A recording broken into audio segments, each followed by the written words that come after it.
Tonight on Podcast Them Down, some old guy says you should study some work by some other old guy. Let's figure this out.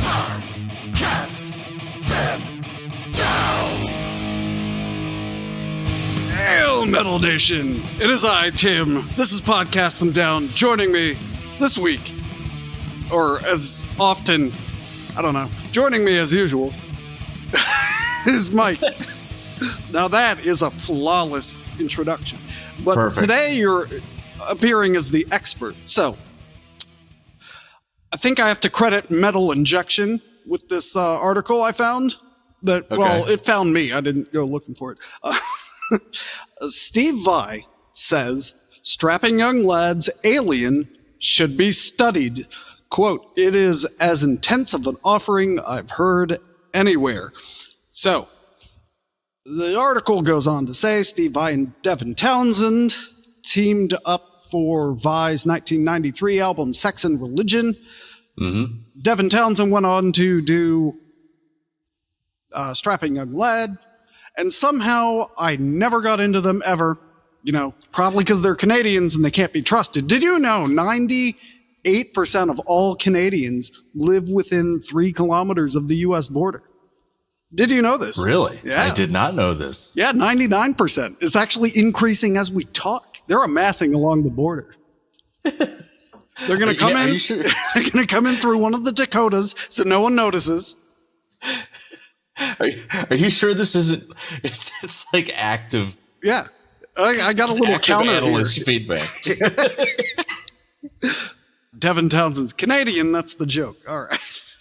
Jokes are always funnier when they're explained. Okay, so I don't know. It goes on with a bunch of Steve Vai talking about how great Devin Townsend is, and then he said specifically that it should be studied for its melodic and crushing content, and who can argue with that despite Alien being made under unhealthy circumstances with Townsend going off his bipolar medication. It's an incredible record. And let me tell you something else about Devin. His music, no matter how intense it is, it's not evil. Inside of it, there's this beaming desire for light, for transformation. I've watched him create, and I've watched how his music was a cathartic process for him in the pathway to his own sense of being centered and comfortable in his skin, like many of us, just like many of us, but he's unique in that he was able to really get that intensity without any excuses. He goes on, but his melodic ear you can hear in, even though you're familiar with the record Alien, that record should be studied. It might be in the future. I don't know. It is as intense as an offering as I've ever heard anywhere. So like I said, I never really got into Strapping Young Lad. And by the time I thought about it, they had already split up. Yeah. So okay. In general, one of the things about Strapping Young Lad is that they are. One of the criticisms I've heard of them, which doesn't bother me, but is they're very chug heavy, right? They don't have a lot of guitar leads. They don't have a lot of like soaring melodic lines. This does change over time, but it is, of the people that look to criticize, that's there, right? So, just briefly going, you got, the first album, which is called Heavy as a Really Heavy Thing. Very chuggy. It's a little weird. Yeah, it's good. It's a good title. You have City, which is often considered one of the greatest Strapping albums. Then you have, they sort of went on hiatus for a while. Then comes Self-Titled, just called Strapping Young Lad. And the self-titled one is kind of more, it evokes more death metal than a lot of the previous. The previous two are almost like very angry industrial. Like industrial metal or like. So Metal Archive says death/thrash metal with industrial influences. If people are going to complain about this band, you'd think the purists would be complaining about the industrial part and not the lack of leads and vocals. Yeah. I mean, they're not wrong. It is very like, but they're wrong in that that's a bad thing. The bad Right. thing is the industrial part. It's interesting. Okay, so you have Strapping and Lad, the self-titled album, much more heavy kind of death metal sound. And then you have Alien, and Alien is one of the most batshit crazy records I have ever heard in my entire life. I cannot think of anything angrier. There might be stuff heavier, but it is probably the most angry record I've ever heard. It is so, the first two albums had kind of this. Okay, I think it has kind of a uniform sound. They are different, but it feels like they build on each other. Then the self-titled it kind of takes it in a different angle. But Alien goes way off in a different direction. And it's got, in my opinion, it has kind of like the intensity of grindcore without being grindcore. So, okay, just going through the track list, you have Imperial, and Imperial is a short song. It's almost more of an intro, but it's not like your typical like let's build, da da da da da. It goes straight into. It opens with a blast beat. It's just there's a lot of synth. This is very typical of Strapping and Lad and Devin Townsend in general. Strapping, in particular, the industrial influences are almost. There's a lot of sampling, so like just noise. In particular, if you listen to City, there's like this. I don't know if it's the same sample, but it's almost like this. It sounds like like compressed air gun sample. But it happens when things are going insane, and it has. By doing this, it makes it sound very insane because it's just like extra noise. I would say that this album has less of that. It's just that everything is firing on all cylinders. So if we look at Imperial, the first words uttered in the song are, we have returned forever's invention, the two became one. I have no idea what any of this means. Right. And you usually don't really pay attention to lyrics. So this is odd for you.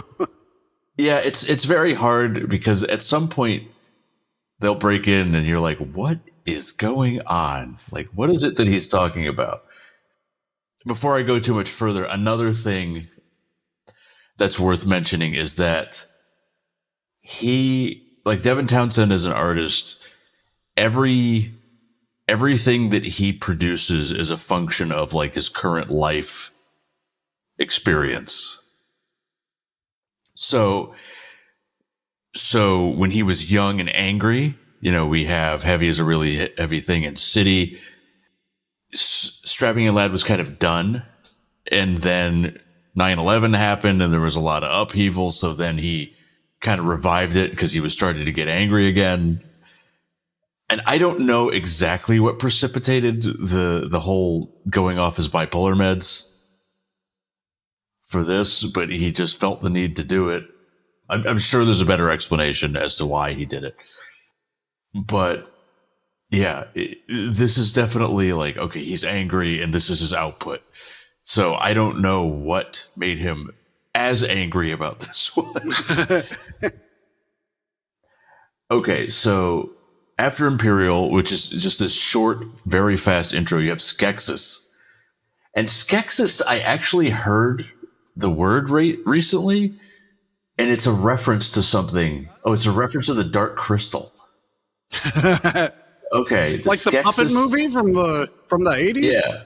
The Skeksis, reptilian and bird-like creatures with long necks and 6 limbs, 4 arms, 2 legs. The Skeksis are rapacious, whimsical, and cruel.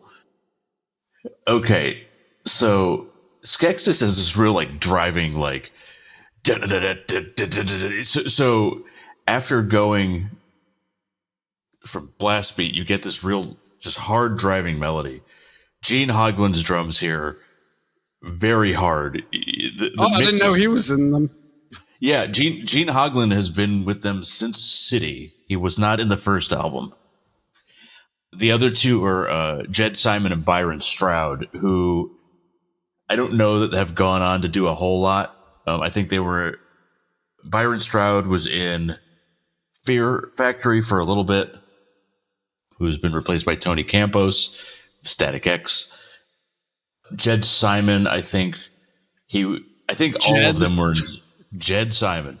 They were all in Zimmer's Hole, and I don't know what's going on with Zimmer's Hole. I haven't heard since their excellently named album, While You Were Shouting at the Devil, I Was in League with Satan. It's a fantastic album name. Yeah, but those four are like the core of Strapping a Lad, really. Oh, wow. Yeah, that's wild.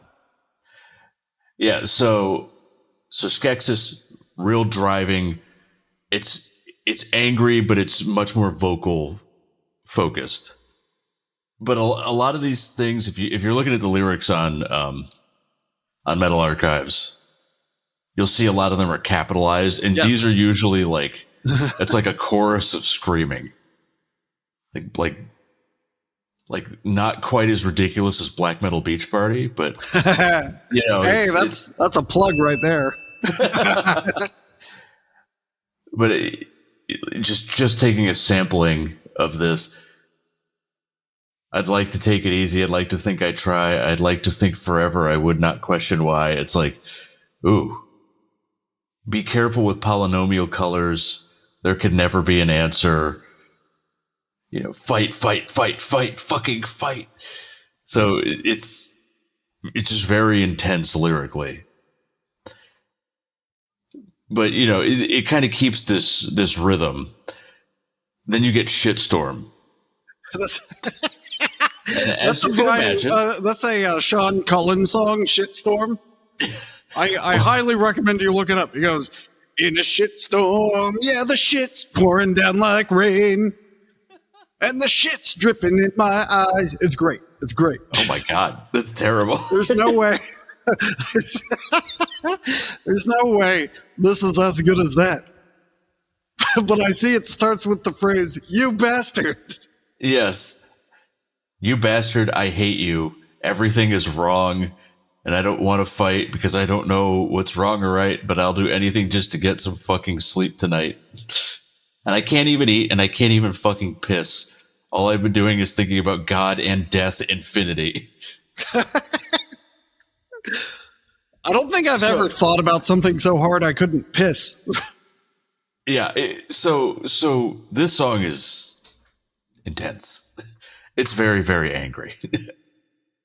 and this is where if you passively pay attention to lyrics, as I do, you might start thinking something is going on here that's a little bit different than before.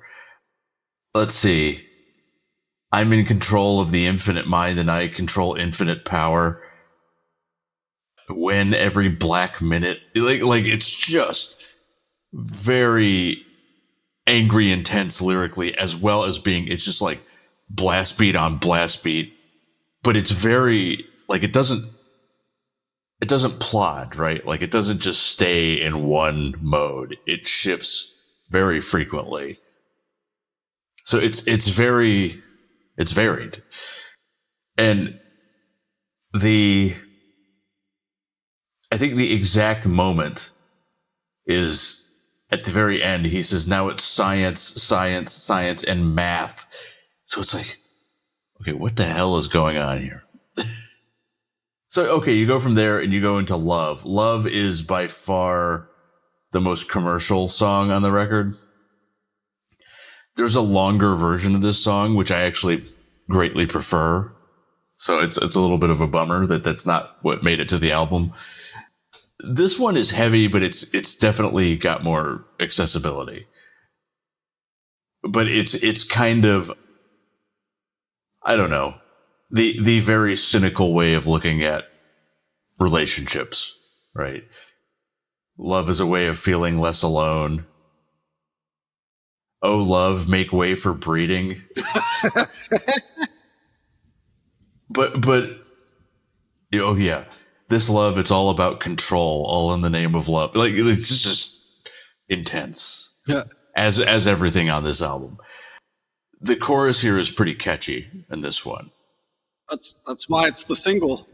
Yeah, it's got a lot more melody here, and somewhat paradoxically, I feel like this album embraces. So if you're unfamiliar, Devin Townsend's solo stuff is it's not particularly angry. It's usually got a bit of edge to it. It sort of depends on, what the project is and what its goals are, but it's far more melodic, and he embraces that melodicness on this album, I think more so than any of the previous ones, despite it being like 10 times heavier. And it shows up very much in Love. The chorus is very melodic, it's very catchy. He's singing, he has a way of doing like this vocal fry scream in a melody, which he does a lot here. So cool song. Shine is the next song. This song, I enjoyed the album, but this is where it starts to drop off a bit for me. It's not as, to me, it's not as good. I tend to focus on like kind of the first 4 tracks when I do a re-listen. And then after that, I might kind of be like, maybe I'll go do something else. But this slows down. This song is slower. But here's some more intensity. Don't tell me shit. Don't you tell me fucking shit. Boring. You're boring. You're boring. Shine on. It's and shine. This notion of shining comes back later. Oh, like the movie. Yes. Okay. We Ride. I have absolutely no idea what the song is supposed to be about. It's short and it's fast. Okay, but even it's very intense. The intro is very angry. Some of the lyrics: "What are you doing in my face? Where are you going with all haste? How did this begin? Why did we start this? And why can't you remember? God damn you!" and then we have this, and this isn't even really sung. It's almost like measured speaking, but. What the fuck was that? I'm being completely rational. I'm not yelling. Yeah. In every relationship, there has to be compromise. But yeah, I mean, this is a straightforward, just pound it. Now, I haven't listened to this album in a while. Oh, thank goodness. I couldn't remember what song Possessions was off the top of my head. And then I read the lyrics. It's like, okay, I know what this is. This one is actually fairly catchy, I think. I know if you read the middle here, you see "give it away, give it away, give it away," and it's like, Yeah. That's a little bit repetitive, but it's got like this kind of like, "give it away," it's the way it's done. Don't know what I need, but I get it anyhow, man. That's a Red Hot Chili Peppers. That's what I was thinking. Yabba dabba do now. Is that Weird Al? Yep. This is that Weird Al's version. Nice. This one is catchy. It's a little bit more unusual. It's not as fast as the previous song. It's definitely a lot more hard, like driving. Not quite the same as Skeksis, but close to there. 2 weeks is like a acoustic interlude. 2 weeks and so this all covers from the 90s. Yeah, that's exactly what this is. Everything I'm saying is just bullshit. It's just Yep. So 2 weeks. This song is interesting though. It's not necessarily something that you'd go out of your way to listen to. It is a nice breather on the album. But you'll see stuff like, should we take the day, maybe go to the beach? If you look at the pictures that the promo pictures that he took for Empath, his 2019 record, he's in like shorts and like a Hawaiian shirt. And he frequently references the beach as like a relaxing place. So when the music is chill, there's a lot of like... This is his bipolar. This is the... Oh. Could be. He was manic this whole time. Now he's... Yeah, now he's chilling. Now he's on the way to being depressive, I guess. I don't know. Now, okay, so Thalamus... This song never really... I actually... So, full disclosure, I haven't listened to this album in like a year. Oh, well, I'm listening to it now as you're talking. Okay. Thalamus, you're doing very well off the top of your head. Oh, that good. It's not a song that struck me very much, so I actually cannot think of exactly what the melody is. I wish it's this plays in the album for a reason, it seems like. But go on. Yeah. So this track never stood out much to me. The next track does. But so I don't feel comfortable commenting on this. But it's more of what's been going on, as I recall. Zen I really like. The beginning of it is like this real kind of subdued riff, and it's like sort of maybe like an ominous build, slightly melodic. But then the beginning is just this just hard riff. And he goes, "Oh, did you think that I was kidding? Did you think that I was too late, motherfucker?" It's just like, so I actually quite like this song. Once it gets past that beginning, it gets much more melodic. So this track is a little bit more, I would actually say this feels a little bit more upbeat than a lot of the other tracks on this album. That's not to say that it's happy, but it's got more, it's got more like maybe a more, I don't know, major sounding melody to it. Why can I not think of Thalamus? I'm actually really annoyed that I can't even think of like the beginning riff. Right. Hold up. Yeah. Oh, I'm leaving this in. While we're talking about that, info dump is just literally like static. It's like 11 minutes of nothing. It is. Oh yeah, you're right. Yeah. Oh, and there's Morse code in it, which I did not know. All right, hold up. Okay. What is the Morse code? The Morse code is... Okay, I remember this now. All right, Thalamus. Acoustic intro, but then it's like... So, it's... I don't want to sit here and like listen to the whole song and make us all wait for that. It's cool, but it's not really the highlight of the album, in my opinion. But one thing... Okay, so I mean, that's kind of like a very vague overview of most of the album. According to the additional notes, it says they proposed covering Tom Jones' "What's New, Pussycat," but they felt it didn't fit with the flow of the album. What album would that flow with? So, for some reason, I can imagine them doing this. It was never finished and does not exist. So, as far as I described, like, it's very heavy, like grindcore style aggression. Another thing that's interesting here is the introduction of like the sub bass drops. Dude, yeah, we can add that to the podcast. Yeah, well, I've heard them used a lot since this album. I'm sure this is not the first metal album to like introduce this, but it is used in a very targeted way, which I think is very effective. And that's just something I wanted to call out. Overall, I mean, I really enjoy this album. I at a certain point, I feel like the first 4 tracks are really the major highlight.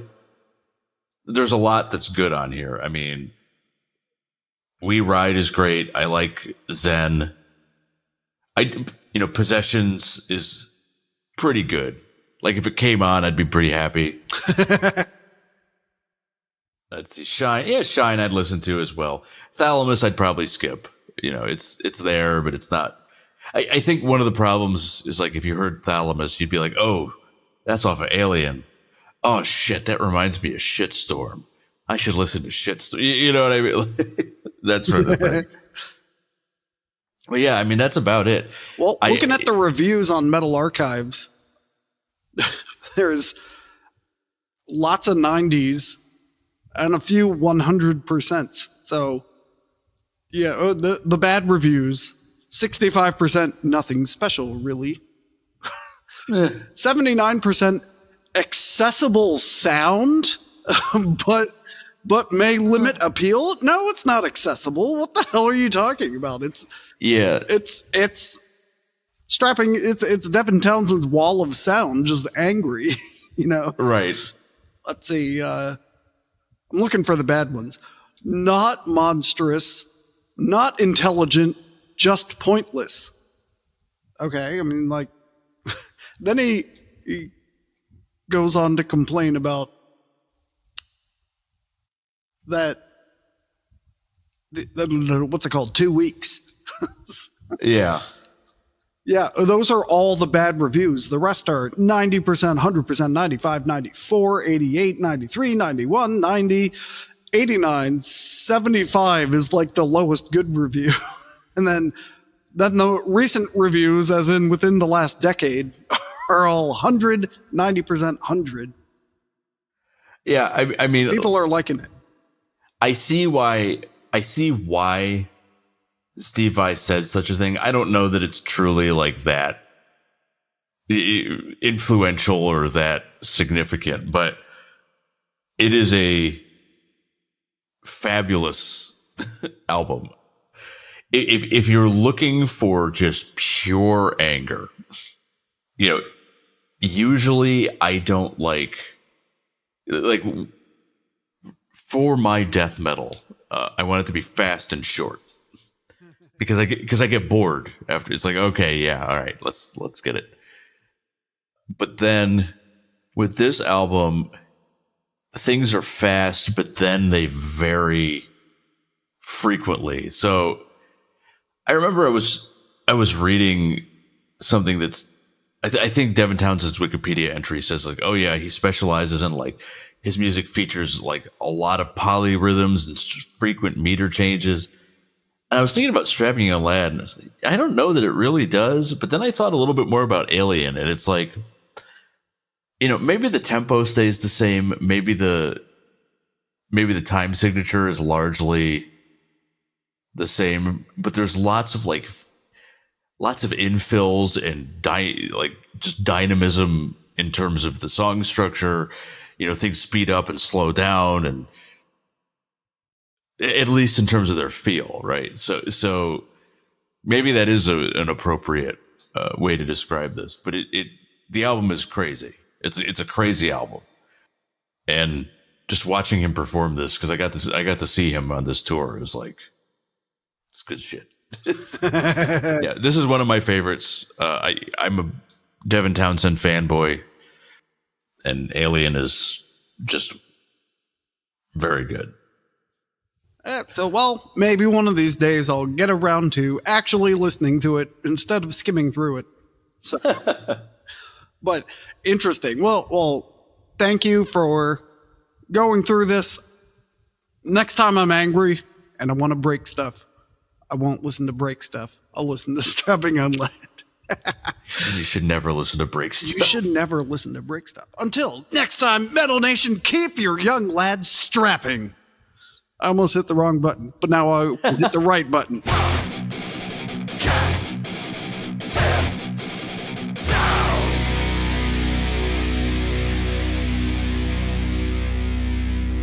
Due to some kind of error, the unmastered promotional release of Alien and subsequently the early leaks of the album on the internet contain the longer version of love, and a version of We Ride which had most of the guitar solos missing. Also on this promo release, the track Thalamus was credited as being called Landscape. Previous to the promotional release, press releases credited Thalamus as being called Mega Bulldozer.